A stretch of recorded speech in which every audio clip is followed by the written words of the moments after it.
दोस्तों आज के इस वीडियो में हम एक बहुत ही इम्पॉर्टेंट टॉपिक को डिस्कस करने वाले हैं और हमारा आज का जो टॉपिक है वो है सक्सेशन ऑफ किडनी। और ये जो टॉपिक है ये टॉपिक आपके BSc third year fifth semester zoology के पेपर सेकेंड के यूनिट 7 यूरोजेनेटल सिस्टम से जुड़ा हुआ है। तो टॉपिक बहुत ही इम्पॉर्टेंट है और इस टॉपिक से आपके एग्ज़ाम में क्वेश्चन ज़रूर आने हैं। तो आज का ये जो सेशन है आपके लिए बहुत ही इम्पोर्टेंट होने वाला है, तो वीडियो को ध्यान से देखिएगा, पूरा देखिएगा, वीडियो को कहीं स्किप मत कीजिएगा। तो आइए सबसे पहले समझते हैं कि किडनी का जो फॉर्मेशन है वह किन लेयर से हुआ है।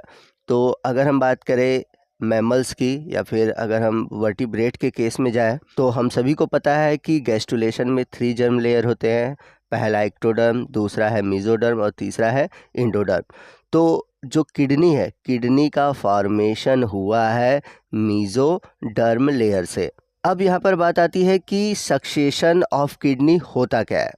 तो सबसे पहले हम समझते हैं कि सक्सेशन ऑफ किडनी है क्या। The succession of kidney in vertebrate is the process by which kidneys evolve from the archinephrons into pronephron, mesonephron and finally the metanephrons. तो वर्टिब्रेट में जो किडनी का सक्सेशन होता है, एक तरह से किडनी का जो इवोल्यूशन हुआ है, सबसे पहले आर्किनेफ्रॉन, फिर उसके बाद प्रोनेफ्रॉन, फिर मेसोनेफ्रॉन और सबसे लास्ट में हुआ है मेटानेफ्रॉन से। अब यहाँ पर बात आती है कि आर्किनेफ्रॉन क्या है, प्रोनेफ्रॉन क्या है, मेटानेफ्रॉन क्या है, मेसोनेफ्रॉन क्या है और कैसे इन सभी नेफ्रॉन से किडनी का फॉर्मेशन हुआ है वर्टिब्रेट्स में। तो आइए सबसे पहले हम बात करते हैं आर्किनेफ्रॉन्स की। तो आपको बता दें कि ये जो आर्किनेफ्रॉन है इससे माना जाता है कि किडनी का एवोल्यूशन हुआ है, यानी कि ये एक प्रकार से एंसेस्ट्रल किडनी है।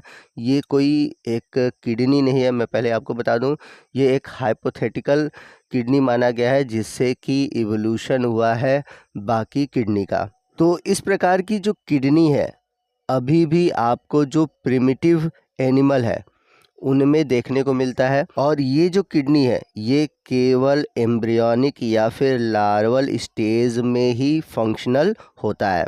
तो ये जो किडनी होती है ये लार्ज टाइप की होती है, यानी कि आप देखेंगे इसका जो डेवलपमेंट हुआ है वो हुआ है मीजोमर से।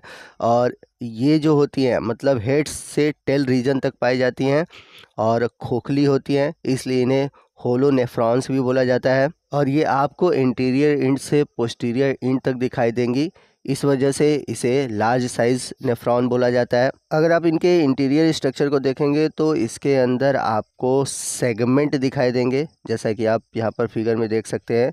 यहाँ पर आपको छोटे छोटे सेगमेंट दिखाई दे रहे हैं जो कि पेयर में हैं और इस सेगमेंट के अंदर आपको ट्यूब्यूल्स दिखाई देंगे।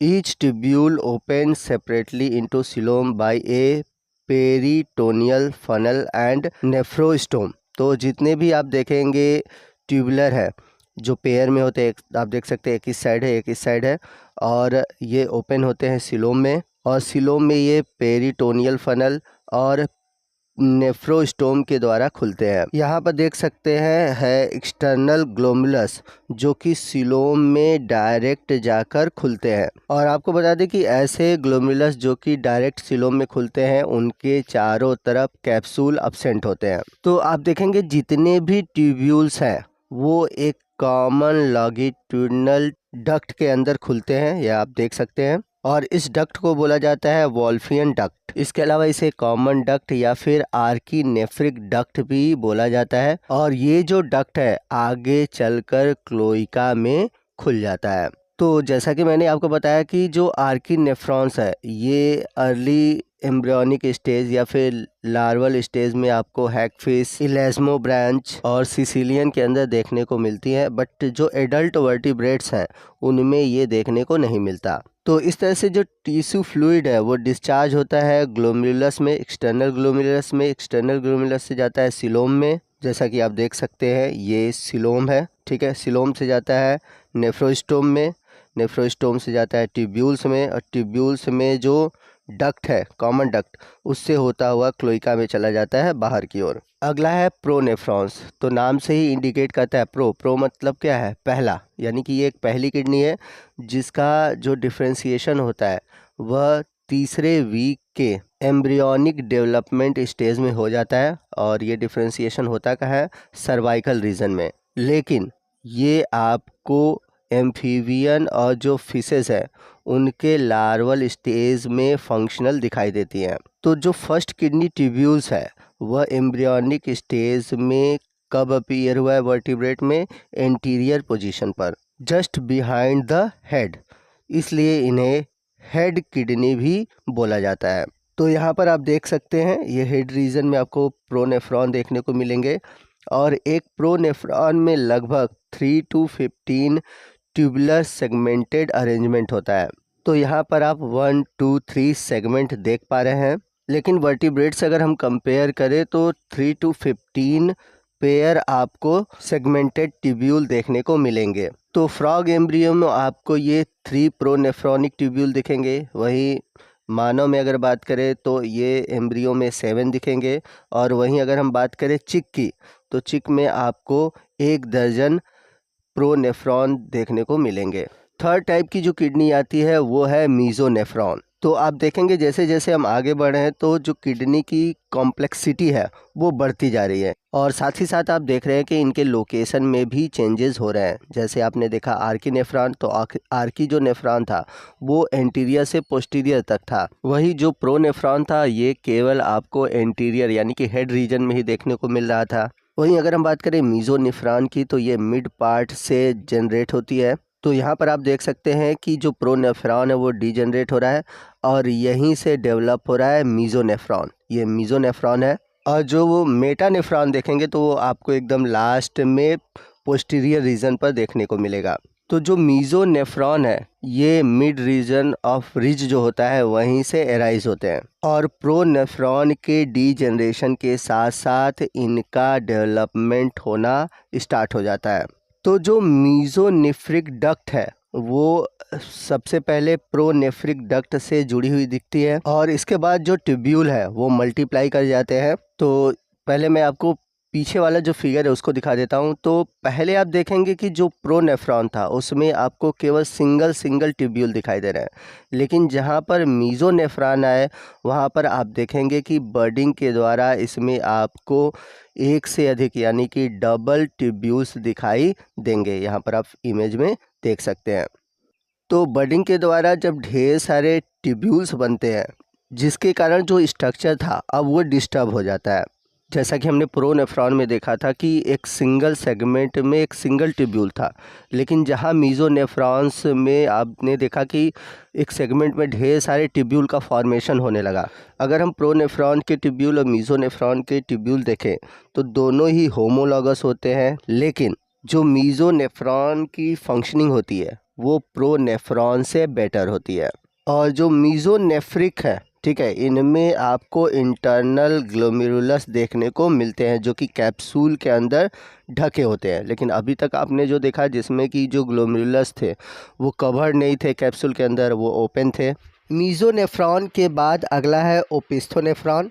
तो अगर हम बात करें ओपिस्थोनेफ्रॉन की तो ये एक प्रकार से मीजोनेफ्रॉन का ही एक रूप है या कह सकते हैं एक पार्ट है। तो जब मीजोनेफ्रॉन बनते हैं तो उसके लास्ट में बनता है ओपिस्थोनेफ्रॉन। तो होता क्या है कि जो मीजोनेफ्रॉन है यह रेप्टाइल, बर्ड या मैमल के जब एम्ब्रियोनिक डेवलपमेंट होते हैं तो इस समय ये दिखाई देते हैं। लेकिन अगर हम बात करें ओपिस्थोनेफ्रॉन की तो कुछ जीव जैसे कि फिशेज, एम्फीबियन, इनमें क्या होता है कि पोस्टीरियर जो किडनी होती है जिसे हम बोलते हैं ओपिस्थोनेफ्रॉन, ये एडल्ट फॉर्म में दिखाई देती है, यानी कि ये आपको एम्ब्रियोनिक फॉर्म में देखने को नहीं मिलेगा, ये एडल्ट फॉर्म में देखने को मिलेगा। जबकि जो मीजोनेफ्रॉन था ये आपको एम्ब्रियोनिक फॉर्म में देखने को मिलता है। आपको बता दें कि इन्हें पोस्टीरियर किडनी भी बोला जाता है क्योंकि ये एकदम पोस्टीरियर साइड पे पाए जाते हैं। तो मीजोनेफ्रॉन एंटीरियर साइड पे होते हैं और ये जो ओपिस्थोनेफ्रॉन है ये पोस्टीरियर साइड पे पाए जाते हैं क्लोइका के पास। मीजोनेफ्रॉन और ओपिस्थोनेफ्रॉन में एक डिफरेंस ये भी है कि जो ओपिस्थोनेफ्रॉन है इनमें जो डक्ट होता है वो लगभग ख़त्म हो जाते हैं, जबकि मीज़ोनेफ्रॉन में आपने देखा था कि ढेर सारे डक्ट थे और इनमें जो नेफ्रोस्टोम होते हैं वो ख़त्म हो जाते हैं। रेनल कैप्सूल्स, जिसे बाउमैन कैप्सूल बोलते हैं, उसके अंदर ग्लोमेरुलस प्रेजेंट होते हैं। तो ये जो ग्लोमेरुलस होती है, ठीक है, ये कप शेप्ड स्ट्रक्चर के अंदर, यानी कि जो कप शेप्ड स्ट्रक्चर होता है वो बाउमैन कैप्सूल का होता है, उसी के अंदर ये ढकी होती है। तो यहाँ पर आप देख सकते हैं ये बाउमैन कैप्सूल है जो कि डबल वॉल्ड होता है और इसी के अंदर आपको ग्लोमेरुलस देखने को मिलेगा। अब ओपिस्थोनेफ्रॉन के बाद अगला जो है वो है मेटानेफ्रॉन।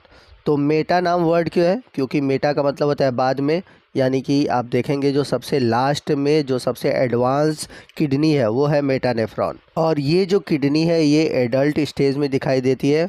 और किस में दिखाई देती है? वो दिखाई देती है एमनियोट्स में।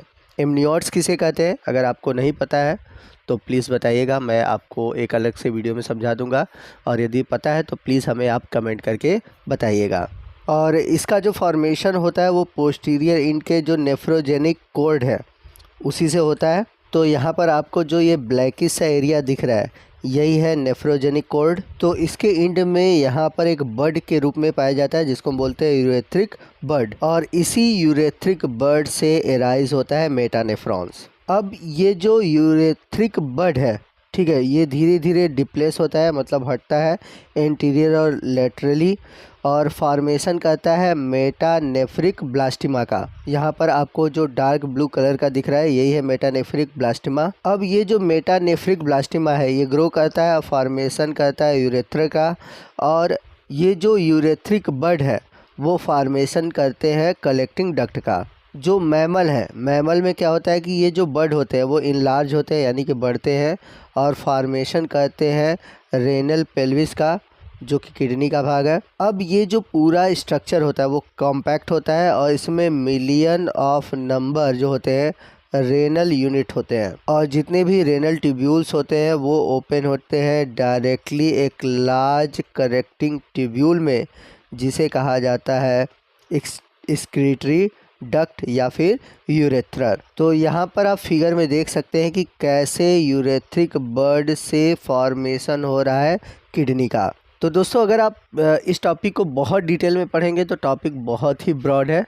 तो आपके एग्ज़ाम के पॉइंट ऑफ व्यू से देखा जाए तो मैंने जितने भी टॉपिक बताए हैं, जितने भी टॉपिक मेंशन किए हुए हैं अपने नोट्स में, उतना इनफ है। आप इतना ही भी एग्ज़ाम में लिख सकते हैं, और जब भी क्वेश्चन आएगा वो लॉन्ग क्वेश्चन आएगा। तो एग्ज़ाम के पॉइंट ऑफ व्यू से देखा जाए तो ये सभी नोट्स आपके लिए काफ़ी हैं। तो इसी के साथ हमारा आज का ये जो वीडियो है सक्सेशन ऑफ किडनी वो ख़त्म होता है। आई होप आपको सभी चीज़ें अच्छे से समझ में आ गई होंगी। अगर आपको टॉपिक समझ में नहीं आ रहा है तो प्लीज़ वीडियो को 1 या 2 बार ज़रूर देखिएगा, तभी आपको ये कंसेप्ट जो है वो क्लियर हो पाएगा। क्योंकि टॉपिक थोड़ा सा अलग है तो इसको समझने में आपको टाइम लगेगा। तो प्लीज़ आप पूरे कंसंट्रेशन के साथ ध्यान से वीडियो को देखिएगा।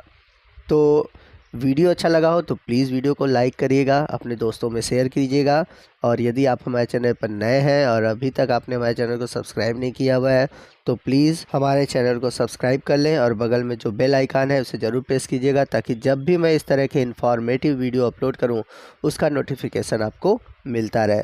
तो मिलते हैं अगले वीडियो में अगले टॉपिक के साथ, तब तक के लिए जय हिंद, जय भारत।